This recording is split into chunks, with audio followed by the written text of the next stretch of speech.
불의한 청지기 비유는 예수님께서 말씀하신 비유들 중에서도 해석하기 어려운 비유 중 하나입니다. 이번 영상에서는 불의한 청지기 비유를 통해 예수님께서 하시고자 했던 말씀이 무엇인지 살펴보겠습니다. 결론부터 이야기하자면 불의한 청지기 비유의 핵심은 종이 두 주인을 섬길 수 없다는 것입니다. 하나님과 재물을 동시에 섬길 수 없다는 것이 이 비유의 핵심입니다. 지파인이 두 주인을 섬길 수 없나니 혹 이를 미워하고 저를 사랑하거나 혹 이를 중히 여기고 저를 경히 여길 것임이니라. 너희는 하나님과 재물을 겸하여 섬길 수 없느니라. 종이 하나님과 재물, 이 두 주인을 같이 섬길 수 없다는 구절을 핵심으로 생각하고 불의한 청지기 비유를 바라보면 말씀을 이해하는 데 도움이 될 것입니다. 이 비유는 바리새인이나 이스라엘 백성에게 하신 말씀이 아니라 제자들에게 하신 말씀입니다. 즉, 예수님을 믿는 사람에게 하시는 말씀이고 바리새인들이 가지고 있는 재물에 대한 욕심을 경계하라고 하신 말씀이기도 합니다. 잃어버린 드라크마 비유와 돌아온 탕자 비유를 바리새인과 이스라엘 백성 앞에서 먼저 말씀하신 후에 제자들에게 따로 말씀하신 비유가 이 불의한 청지기 말씀입니다. 또한 제자들에게 이르시되 어떤 부자에게 청지기가 있는데 그가 주인의 소유를 낭비한다는 말이 그 주인에게 들린지라. 청지기는 주인의 재물을 맡아서 관리하는 직분이었습니다. 그런데 이 청지기는 주인의 재물을 낭비하고 있었습니다. 청지기가 어떻게 주인의 재물을 낭비하는지에 대해서는 자세하게 알 수 없지만 청지기 비유의 주제가 하나님과 재물을 동시에 섬길 수 없다는 것으로 볼 때에 청지기는 주인의 재물을 자신의 사욕을 위해서 낭비하고 있었다고 보여집니다. 그런데 주인이 그 소식을 듣고 청지기를 해고한다고 하자 청지기의 마음에 심판이 찾아왔습니다. 그리고 주인의 돈을 자기 돈같이 쓰고 청지기의 직분을 제대로 하지 못했던 자신의 죄에 대해서 회개하게 되면서 앞으로 먹고 사는 일에 대해서 고민하게 되었습니다. 주인의 돈을 낭비한 죄에 대해서 심판을 받게 되자 청지기의 마음이 회개되고 앞으로 자신의 생명에 대해서 고민하게 되었다는 의미입니다. 주인이 그를 불러 이르되 내가 내게 대하여 들은 이 말이 어찌 됨이냐. 내가 보던 일을 세마라. 청지기 직무를 계속하지 못하리라 하니 청지기가 속으로 이르되 주인이 내 직분을 빼앗으니 내가 무엇을 할까. 땅을 파자니 힘이 없고 빌어먹자니 부끄럽구나. 땅을 팔 힘도 없고 빌어먹을 뻔뻔함도 없던 청지기는 자신의 무능력함을 발견했습니다. 지금껏 자신이 호의호식했던 것은 주인의 재물 덕분이었지 자신의 능력이 아니었다는 것을 깊이 깨닫게 된 것입니다. 그러자 청지기는 지혜를 발휘해서 자신이 살아남을 방법을 모색했습니다. 그것은 바로 자신이 아직 청지기 직분으로 남아있을 때에 주인의 돈을 사용해서 많은 사람들에게 은혜를 베푸는 것입니다. 그렇게 하면 나중에 자기가 해고되어도 자기에게 은혜 입은 사람들이 자신을 살 수 있도록 도와줄 것이기 때문입니다. 내가 할 일을 알았도다. 이렇게 하면 직분을 빼앗긴 후에 사람들이 나를 자기 집으로 영접하리라 하고 주인에게 빚진 자를 일일이 불러다가 먼저 온 자에게 이르되 내가 내 주인에게 얼마나 빚졌느냐. 말하되 기름 100마리니이다. 이르되 여기 내 증서를 가지고 빨리 앉아 50이라 쓰라 하고 또 다른 이에게 이르되 너는 얼마나 빚졌느냐. 이르되 밀 100석이니이다. 이르되 여기 내 증서를 가지고 80이라 쓰라 하였는지라. 이 불의한 청지기의 행동을 본 주인은 그를 지혜롭다고 했습니다. 왜냐하면 주인의 재물로 자기 생명을 보존하기 위해 다른 사람에게 은혜를 베풀었기 때문입니다. 이와 같이 인간적인 생각으로는 주인의 돈을 마음대로 사용한 청지기의 행동이 괘씸해 보이지만 하나님 입장에서는 지혜로운 것입니다. 하나님께서 허락하신 재물로 자신도 살리고 남도 살리는 행위를 했기 때문입니다. 생명을 살리기 위해서 하는 행동들은 본래 하나님께서도 기뻐하는 행위입니다. 하나님께서도 나와 다른 모든 사람들의 생명을 살리기 위해서 예수님을 보내셨으니까요.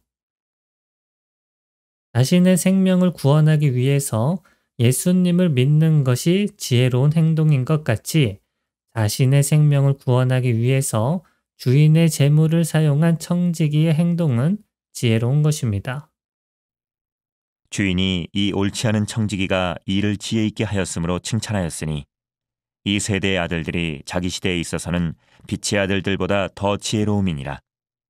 말씀대로 청지기의 이런 계산적인 행위는 믿는 성도들보다 세상 사람들이 훨씬 지혜롭게 자랍니다. 당장은 손해보는 것 같아도 서로 협력하고 투자해서 재물을 더 크게 늘리는 일은 세상에서 사업하는 사람들의 특기이죠. 빛의 아들들인 성도들은 세상적인 지혜가 부족하기 때문에 하나님의 지혜인 예수님을 믿는 은혜를 입은 사람들입니다. 그래서 재물에 관련된 이해타산적인 것은 세상 사람들이 성도들보다 더 지혜롭습니다. 내가 너희에게 말하노니 불의의 재물로 친구를 사귀라. 그리하면 그 재물이 없어질 때에 그들이 너희를 영주할 처소로 영접하리라. 그런데 예수님은 이 재물을 불의의 재물이라고 표현했습니다. 왜냐하면 재물이란 아담이 죄를 짓고 세상이 타락한 후에 인간들이 만든 세상의 신이기 때문입니다. 그래서 성경의 대부분의 우상은 재물과 풍요의 신들이죠. 그래서 재물이란 세상에 속한 것이기 때문에 예수님께서는 불의한 재물이라고 표현하셨던 것입니다. 그렇다면 이 불의한 재물로 사귀어야 하는 친구는 누구일까요? 불의한 재물로 사귄 친구가 나를 영원한 처소로 영접한다는 것을 보았을 때 이 구절에서 말하는 친구는 믿는 형제 자매와 어려운 이웃으로 보입니다. 형제 자매와 어려운 이웃에게 선을 베푸는 행위 자체가 구원의 조건이라는 것은 아니지만 형제 자매와 어려운 이웃을 돕기 위해 재물을 사용하는 사람은 재물이 아니라 하나님을 경외하는 사람이라는 것이죠. 또 이런 선한 열매들은 우리가 하나님 앞에 가게 되었을 때에 우리의 영광스러운 상급이 되어서 우리를 영접할 것이라는 뜻으로 보입니다. 그래서 초대교회 성도들은 자신의 소유를 팔아 재산을 함께 나누며 주님의 사랑을 실천했죠. 그리고 성경에는 선한 행위를 인정받아서 구원받은 인물도 나옵니다. 사도행전에 나오는 백부장 고넬료는 비록 이방 사람이었지만 하나님을 경외하고 자신의 재물로 자선 활동을 하다가 베드로를 통해 구원을 받은 은혜를 입었습니다. 결국 청지기가 주인의 재물을 이용해서 친구를 사귀었던 것이 자신의 생명을 얻는 길이었듯이 하나님을 경외하고 하나님께서 허락하신 재물로 믿는 형제 자매와 어려운 이웃에게 은혜를 베푸는 행위는 믿는 자에게는 상급이, 믿지 않는 자에게는 영원한 처소인 천국으로 인도받는 은혜를 입을 수 있다는 것입니다. 인자가 자기 영광으로 모든 천사와 함께 올 때에 자기 영광의 보좌에 앉으리니 모든 민족을 그 앞에 모으고 각각 구분하기를 목자가 양과 염소를 구분하는 것 같이 하여 양은 그 오른편에 염소는 왼편에 두리라. 그때의 임금이 그 오른편에 있는 자들에게 이르시되 내 아버지께 복받을 자들이여, 나와 창세로부터 너희를 위하여 예비된 나라를 상속받으라. 내가 줄일 때에 너희가 먹을 것을 주었고, 목마를 때에 마시게 하였고, 나그네 되었을 때에 영접하였고, 헐벗었을 때에 옷을 입혔고, 병들었을 때에 돌보았고, 옥에 갇혔을 때에 와서 보았느니라. 이에 의인들이 대답하여 이르되, 주여, 우리가 어느 때에 주께서 줄이신 것을 보고 음식을 대접하였으며 목마르신 것을 보고 마시게 하였나이까? 어느 때에 나그네 되신 것을 보고 영접하였으며 헐벗으신 것을 보고 옷 입혔나이까?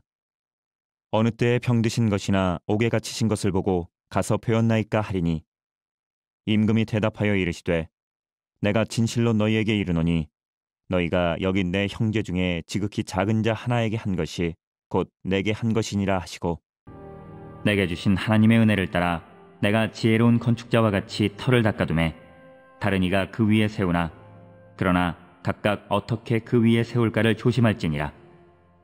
이 닦아둔 것 외에 능히 다른 터를 닦아둘 자가 없으니 이 터는 곧 예수 그리스도라. 만일 누구든지 금이나 은이나 보석이나 나무나 풀이나 짚으로 이 터 위에 세우면 각 사람의 공적이 나타날 터인데, 그날이 공적을 밝히리니 이는 불로 나타나고 그 불이 각 사람의 공적이 어떠한 것을 시험할 것임이라. 만일 누구든지 그 위에 세운 공적이 그대로 있으면 상을 받고, 누구든지 그 공적이 불타면 해를 받으리니, 그러나 자신은 구원을 받되 불 가운데서 받은 것 같으리라. 가이사랴에 고넬료라 하는 사람이 있으니 이달리아 부대라 하는 군대의 백부장이라. 그가 경건하여 온 지방과 더불어 하나님을 경외하며 백성을 많이 구제하고 하나님께 항상 기도하더니, 하루는 제9시쯤 되어 환상 중에 밝히 보매 하나님의 사자가 들어와 이르되, 고넬료야 하니, 고넬료가 주목하여 보고 두려워 이르되, 주여 무슨 일이니이까? 천사가 이르되, 내 기도와 구제가 하나님 앞에 상달되어 기억하신 바가 되었으니 내가 지금 사람들을 요바에 보내어 베드로라 하는 시몬을 청하라. 그리고 세상에 속한 불의한 재물을 올바르게 사용하는 일은 하나님께서 보시기에 작은 일입니다. 이 작은 일도 제대로 하지 못하는 자는 더 큰 일인 복음을 위한 일도 제대로 하지 못할 것입니다. 불의한 재물도 올바르게 사용하지 못하면서 의로운 복음을 위해서 살 수 없기 때문입니다. 그래서 작은 일에 충성하지 못한 자에게는 큰 것도 맡기지 못한다고 말씀하신 것이죠. 하나님께서 맡기신 재물을 충성되게 사용하지 못하면서 큰 일을 위한 사명이나 상급을 줄 수 있겠느냐 하시는 것입니다. 지극히 작은 것에 충성된 자는 큰 것에도 충성되고, 지극히 작은 것에 불의한 자는 큰 것에도 불의하니라. 너희가 만일 불의한 재물에도 충성하지 아니하면 누가 참된 것으로 너희에게 맡기겠느냐? 너희가 만일 남의 것에 충성하지 아니하면 누가 너희의 것을 너희에게 주겠느냐? 성경에서 예수님을 대적하거나 타락한 자들은 재물과 권력을 탐했다는 공통점을 가지고 있습니다. 그리고 이것을 불의한 청지기 비유를 통해서 예수님께서 제자들에게 경고하고 계십니다. 예수님의 죽음과 부활을 증거해야 하는 제자들이 재물 때문에 넘어져서는 안 되기 때문입니다. 재물과 권력을 탐내다가 버림받은 가룟 유다처럼 말이죠. 인간의 욕심으로는 예수님을 믿어서 천국에도 가고 세상에서 돈도 많이 벌어서 즐기며 사는 일석이조의 삶을 바랄 수도 있습니다. 그런데 그런 형편 좋은 삶은 없다고 예수님께서 말씀하시는 것입니다. 하나님을 주인으로 섬길 것인가, 재물을 주인으로 섬길 것인가 선택하라는 것이죠. 둘 다 섬기는 것은 불가능하다는 것입니다. 그리고 하나님을 주인으로 섬기는 사람은 하나님의 심판을 두려워하고 자기 생명을 살리기 위해서, 그리고 남의 생명을 살리기 위해서 재물을 올바르게 사용할 것입니다. 그러나 재물을 주인으로 섬기는 사람은 하나님의 심판을 대수롭지 않게 여기고 계속해서 자신의 욕망을 위해 재물을 낭비하다가 하나님의 심판을 받고 버림받게 될 것입니다. 주님의 심판이 남아있는 동안 형제 사랑을 실천하고 주님께서 허락하신 재물을 올바르게 사용하여 작은 일에 충성하는 지혜로운 청지기가 되어야겠습니다. 지파인이 두 주인을 섬길 수 없나니 혹 이를 미워하고 저를 사랑하거나 혹 이를 중히 여기고 저를 경히 여길 것임이니라. 너희는 하나님과 재물을 겸하여 섬길 수 없느니라.